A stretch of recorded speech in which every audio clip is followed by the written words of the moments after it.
tadi dalam kerjaan surga. Terpuji dan termulia nama-Mu Tuhan untuk kasih setia-Mu yang terus menyertai kami Bapa di setiap aktivitas dan pekerjaan kami masing-masing. Terlebih ya Tuhan, kami mengucap syukur kepada-Mu Bapa untuk berkat-Mu ya Tuhan yang tidak berkesudahan, sehingga ya Tuhan dapat memberikan kami kesempatan pada hari ini untuk berkumpul Bapa, beribadah bersama ya Tuhan untuk memuji dan memuliakan nama-Mu ya Tuhan.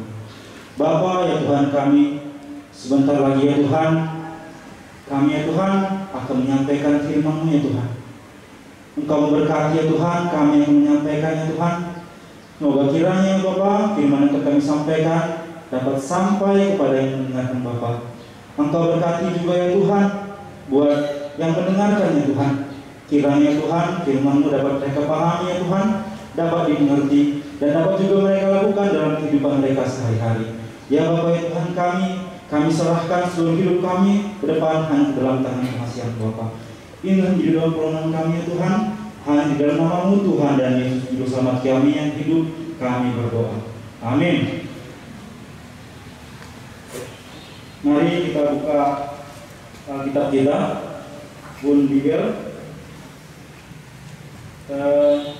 Nas ambilan kita pada hari ini diambil dari Yohanes 1 ayat 14 sampai 18.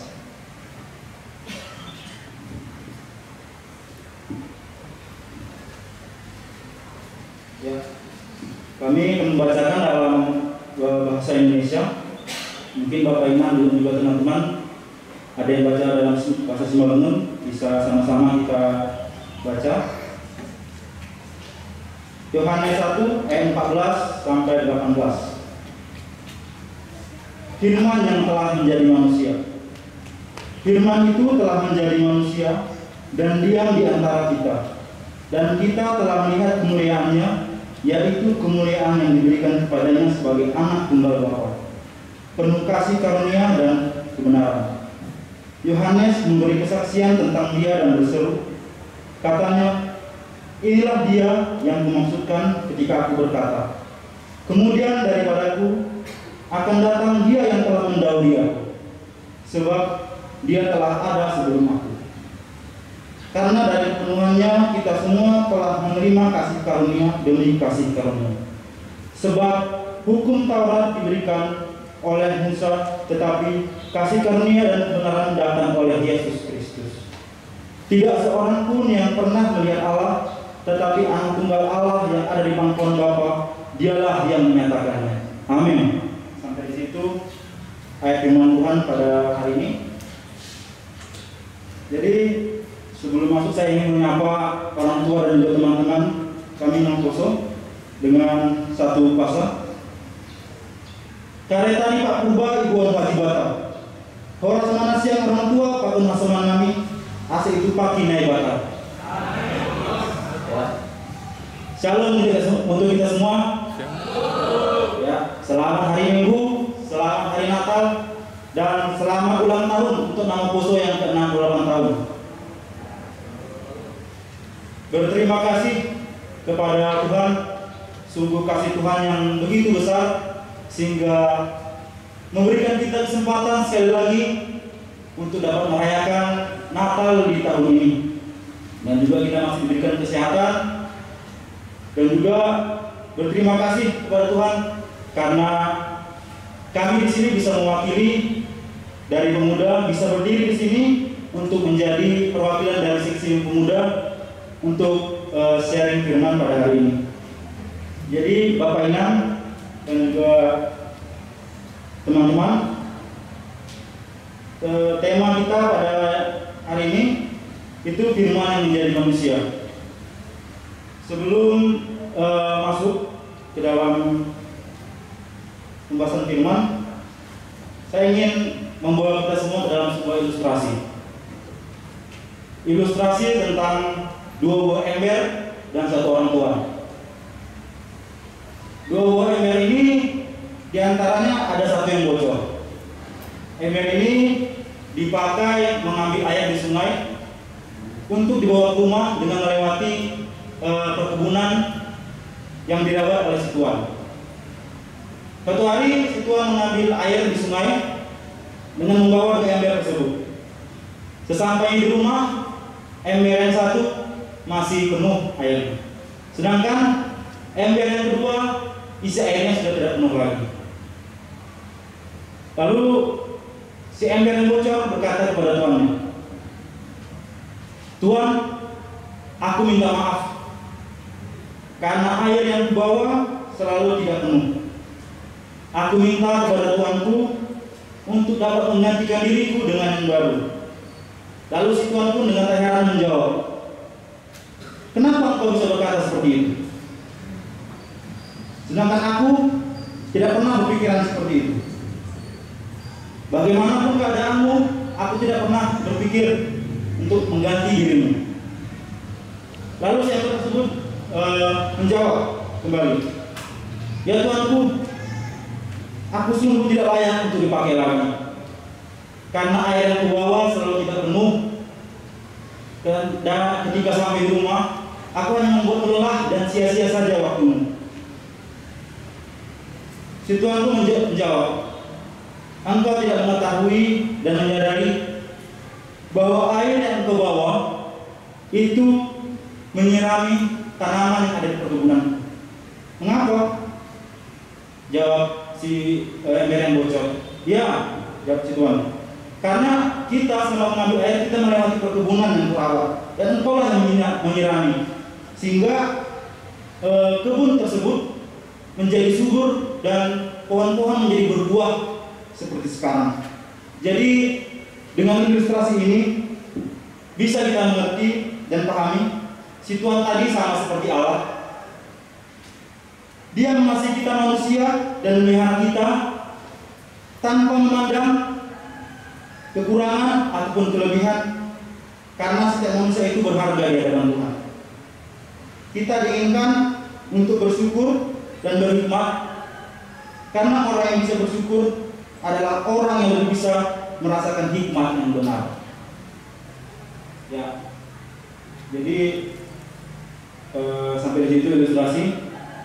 Kemudian kita saat ini merasakan di minggu-minggu Natal, kita sudah merayakan malam Natal, kita sudah bernatal bahkan kemarin, dan sekarang sudah kita menjalani Natal tuntunan di pesta HUT nama Boso kebetulan. Dan saya ingin bertanya kepada kita semua, apa makna Natal yang dirasakan oleh orang tua kami dan juga pemuda?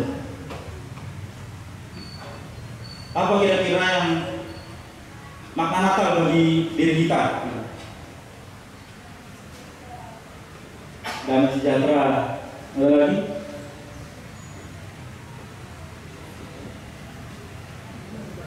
Ya, sukacita. Jadi, ya, Natal pasti identik dengan kita dengan damai sejahtera, kita menyambut Tuhan dengan sukacita, dengan penuh sukacita kita merayakan dengan pakaian yang bagus, dengan pakaian yang baru, dengan sepatu yang baru, bahkan dengan hal-hal yang baru kita berikan supaya kita itu seperti merasakan bahwa kelahiran Tuhan Yesus itu nyata bagi kita. Ya, baik Bapak Inang dan juga teman-teman KM Boso, Natal sebenarnya itu pesta peringatan hari kelahiran Tuhan Yesus. Pasti kita semua sudah tahu, yang mana Yesus ini datang ke dunia untuk melepaskan kita manusia dari belenggu dosa. Dan ini merupakan salah satu bukti betapa besarnya kasih Tuhan kepada kita, sama seperti liturgi yang sudah sering kita dengarkan di dalam liturgi Natal. Itu diambil dari kitab Yohanes 3 ayat 16. Ada yang tahu? Ya. Yohanes 3 ayat 16. Karena begitu besar kasih Allah akan dunia ini, sehingga Ia telah mengaruniakan Anak-Nya yang tunggal, supaya setiap orang yang percaya kepadanya tidak binasa, melainkan beroleh hidup yang kekal. Sungguh nyata firman Tuhan ini, Bapak Inang teman-teman kami, bahwa setiap orang yang percaya, ya mereka akan mendapatkan kehidupan yang kekal di surga.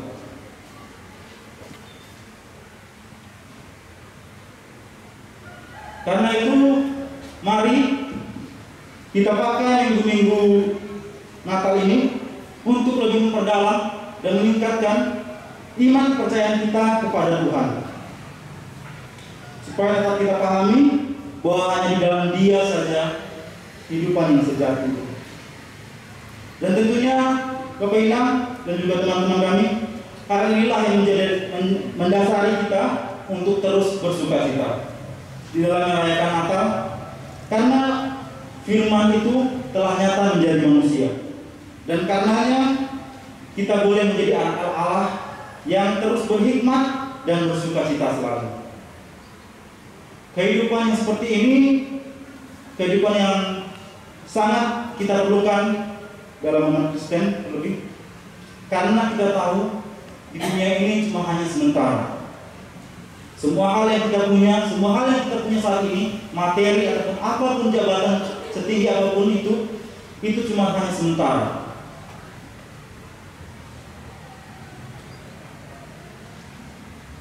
Seperti kata firman Tuhan, apalah gunanya manusia di dunia ini kalau hilang kepercayaan atau imannya.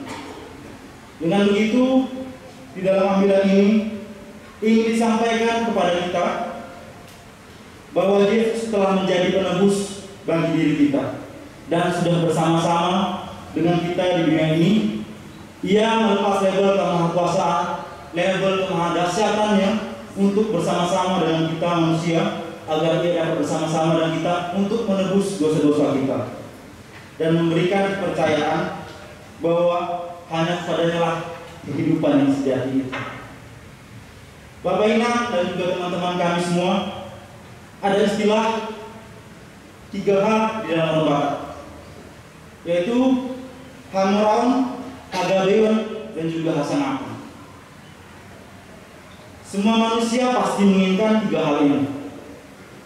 Meskipun begitu, kekayaan yang kita punya tidak menjamin berkelimpahan pula sukacita yang kita rasakan. Karena kekayaan tersebut tidak akan pernah cukup untuk membuat sukacita ataupun bahagia bagi diri kita. Karena kekayaan tersebut akan terus kita cari. Karena pada dasarnya manusia itu tidak pernah puas kalau hal materi. Untuk itu sebaiknya kita memperbanyak rasa percaya dan iman kita kepada Tuhan, supaya kita ketika kita di dalam berkelimpahan materi, ya berkat dan karena yang kita punya itu dapat menjadi berkat bagi orang lain. Pada ayat 16 dikatakan, Yohanes Pembaptis ia bersaksi kepada banyak orang bahwa Yesus merupakan orang yang berkuasa. Dengan penuhannya, kekayaan Yesus tidak hanya materi. Untuk saat ini juga, maka pada kita semua jangan sampai nafsu kesenangan dan materi mendominasi di dalam kehidupan kita, apalagi di saat perayaan Natal ini. Sebenarnya bukan baju baru, bukan tas, bukan sepatu, ataupun hal lainnya yang dapat memberikan sukacita bagi diri kita, melainkan dorongan motivasi diri untuk pribadi kita sendiri, untuk dapat memuji dan memuliakan Tuhan di dalam doa syukur dan dimanapun kita berada.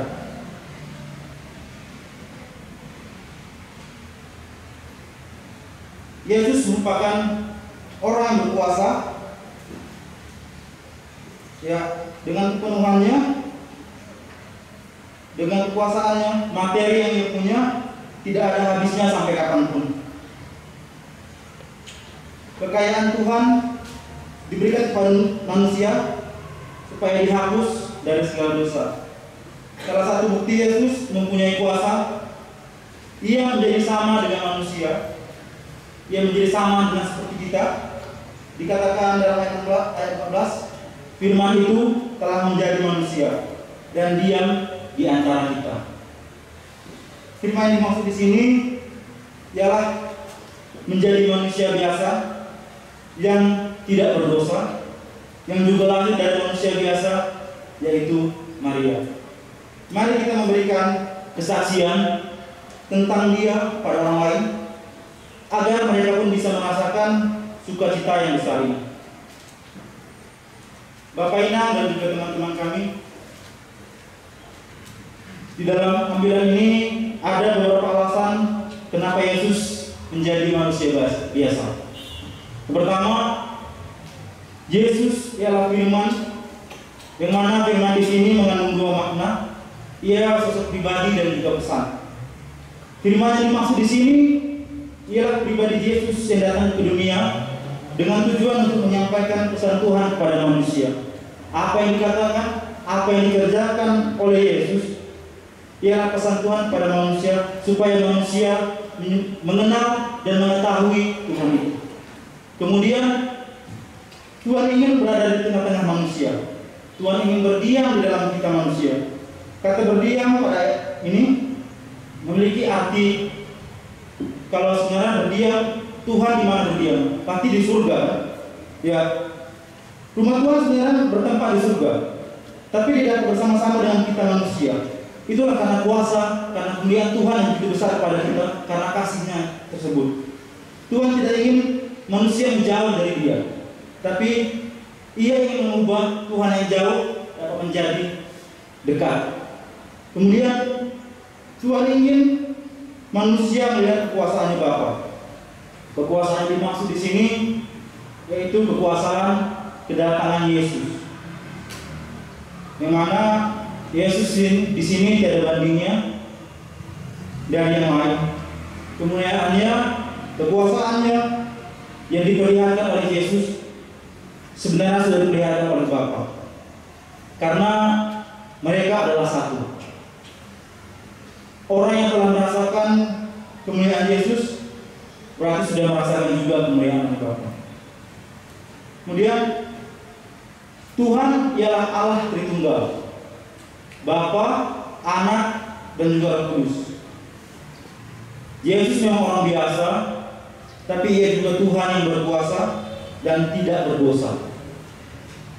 Yohanes menyebut pada ayat 15 menyampaikan Yesuslah yang lebih dulu hadir daripada Yohanes. Karena bisa kita baca pada Yohanes 1 ayat 1 disebut bahwa pada mulanya adalah firman. Firman itu bersama-sama dengan Allah, dan firman itu adalah Allah. Orang yang tidak percaya kepada Yesus berarti tidak percaya kepada Allah. Karena kalau tidak melalui Yesus, tidak ada yang bisa sampai kepada Bapa di surga. Selanjutnya, Allah ingin bersama-sama dengan manusia sekaligus melepaskan manusia dari dosa. Pada janjinya disebutnya Allah Immanuel, yang berarti Allah bersama-sama dengan kita. Allah tidak ingin manusia itu hanya sendirian melewatkan hal yang pahit, tapi Dia ingin bersama-sama melewatkan hal pahit tersebut menjadi manis. Kemudian Allah itu ingin mengobati kita. Ia rela sakit demi untuk menyembuhkan kita.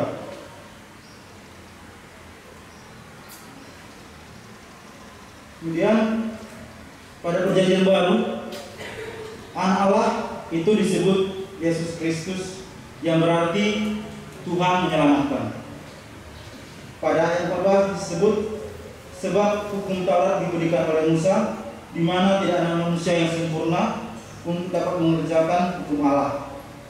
Agar keluar manusia dari dosa, tidak hanya hukum Taurat yang dibuat Yesus, tapi seluruh hidupnya, dirinya, bahkan daging dan darahnya juga, itulah yang menebus kita dari dosa.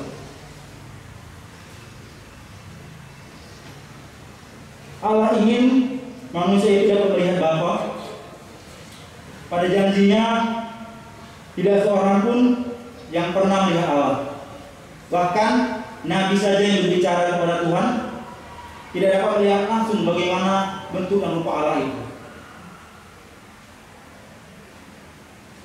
Aku, kata firman Tuhan, Yohanes 14 ayat 9, barang siapa telah melihat aku, ia telah melihat Bapa di surga. Bapak Inang dan juga teman-teman kami, ada satu lirik lagu yang mengatakan, semua karena cinta, tak mampu diriku dapat berdiri tegak. Terima kasih cinta. Ingin memberitahukan bahwa segala hal yang ada di dunia ini bisa berubah tidak karena kekuatan dan pengetahuan kita semata, tapi semuanya karena kasih Tuhan. Yesus mau menjadi manusia, rela merendahkan dirinya untuk datang ke dunia ini, untuk meninggikan martabat kita. Yesus mati di kayu salib untuk menebus kita. Yesus menangis merasakan yang sakit agar kita dapat tertawa. Yesus merasakan sakit untuk menyembuhkan kita. Yesus melakukan itu semua bukan karena cantik atau tampan yang ada kita, banyaknya duit kita, ataupun tingginya jabatan yang kita punya, tapi hanya karena satu hal, yaitu holong. Karena kasih Tuhan, karena cinta Tuhan kepada kita, Ia rela menjadi manusia bersama-sama dengan kita dan menebus dosa kita.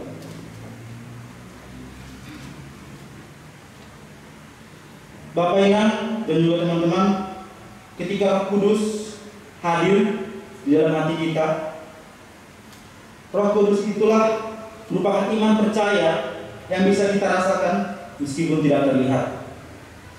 Perjumpaan manusia dengan Tuhan bisa kita dapatkan ketika kita mungkin melakukan membaca firman Tuhan, berdoa, bahkan di saat ibadah minggu pun. Karena ada satu lagu mengatakan bahwa Dia hanya sejauh doa.